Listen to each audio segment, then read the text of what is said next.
words to know. Equivalent fraction. Numerator. Top number of a fraction. Oh, sorry. Denominator. Bottom number of a fraction. How do you find equivalent fractions? Think about this question during the lesson. Out of 12 apples, 8 are red. So 8/12 of the apples are red. But Hannah said that 4/6 of the apples are red. And Sam said that 2/3 are red. Who is correct?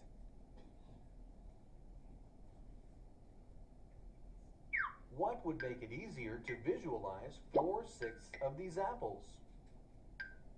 Change their arrangement to 2 rows of 6. You can multiply or divide the numerator and denominator by the same non-zero number to get equivalent fractions. Numerator, denominator. Why would the fractions not be equivalent if you multiply the denominator and not the numerator? The fractions would not be equivalent because the numerator would be much less compared to the new denominator, and the value of the fraction would be less. Now let's multiply to find equivalent fractions. Multiply 4 and 6 by 2. So what you do to the top, you have to do to the bottom. You multiply both numerator and denominator by the exact same number. Are the fractions 4/6 and 8/12 equivalent fractions? Yes, it is. Yes, the fractions 4/6 and 8/12 are equivalent fractions. Another way to find equivalent fractions is to divide. Divide 4 and 6 by 2. What is the answer? The fractions 4/6 and 2/3 are equivalent fractions. So equivalent fractions can be found by multiplying and by dividing if your fraction is something that can be divided, okay? So for instance, if we had 2/3, we could make an equivalent fraction by multiplying top and bottom times 2 and get 4/6. But with 2/3, there's no common factor that we can divide 2 and 3 by. And so we can't divide that fraction to get another equivalent fraction. We can only multiply. But when you have one like 4/6, you can multiply and you can divide to get an equivalent fraction. How do you know that 8/12, 4/6, and 2/3 are equivalent fractions? Because 8/12 can be simplified to 4/6, and 4/6 can be simplified to 2/3. So, Hannah and Sam were both correct, since 8/12 is equivalent to 4/6, and 4/6 is equivalent to 2/3. Use what you learned to determine if 9/15 and 12/20 are equivalent fractions. Try it yourself. Oh, I thought it'd be part of the guided practice. Hold on. So now,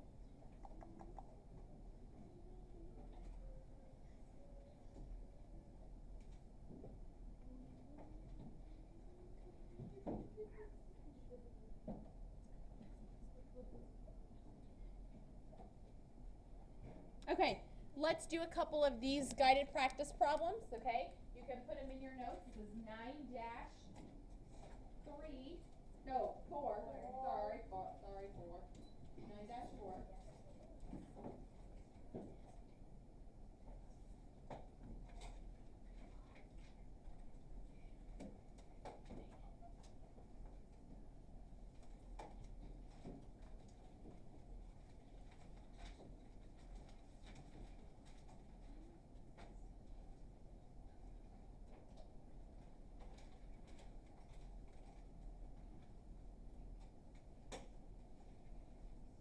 Remember, equivalent means equal. So equivalent fractions are equal to each other. So we learned there's 2 ways to get equivalent fractions, either by multiplying or by dividing. So with 1/3, are we going to be able to divide to get an equivalent fraction? No.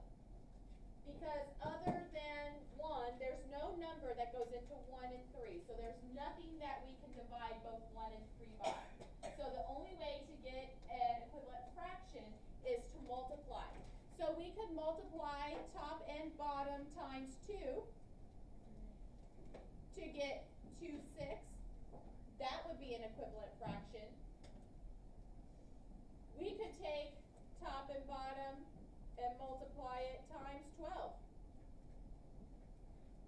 to get an equivalent fraction of 12/36.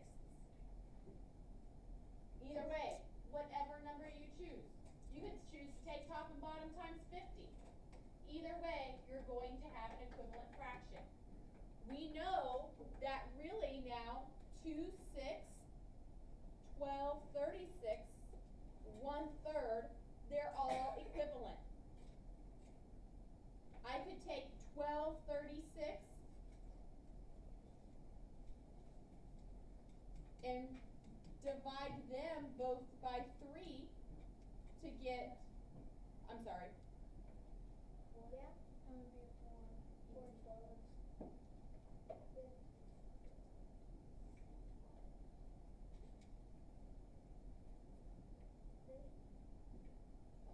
Usually divided by 3. Yes, you're right. Usually divided by 4. I was going to show you that this goes back to 2/6. Yes.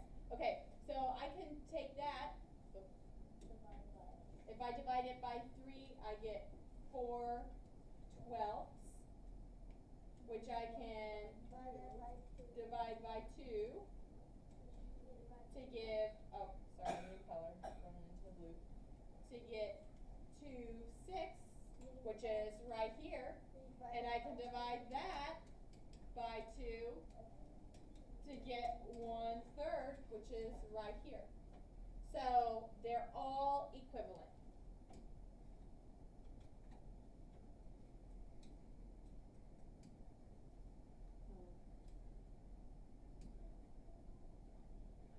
All right, go ahead and do this in your notes. Try one on your own. 5/6. I need 2 equivalent fractions for 5/6.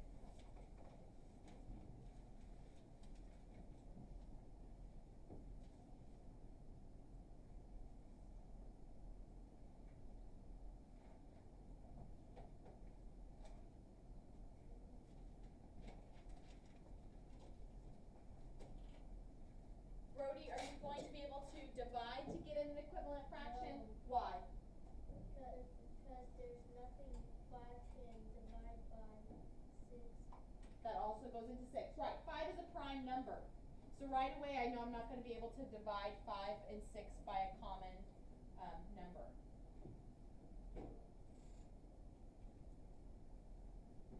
Alex, what are your 2 fractions? Tell me one of them, first of all. What did you do to top and bottom?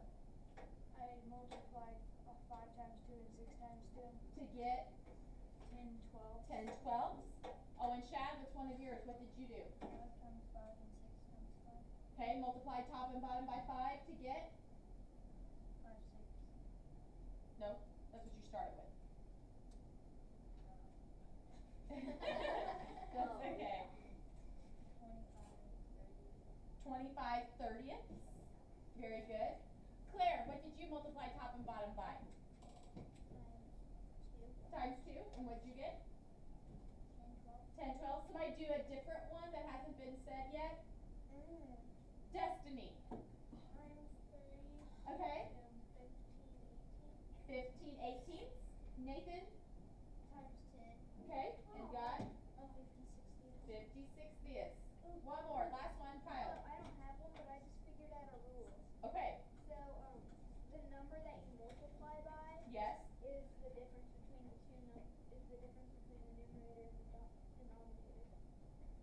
Because 5 times 12 and then 6 times 12 equals 72. That only works for this one because 5 and 6 just happen to be consecutive numbers, 1 digit away. Now, if it was like 5 20ths, that would be totally different. Just for this, it does work.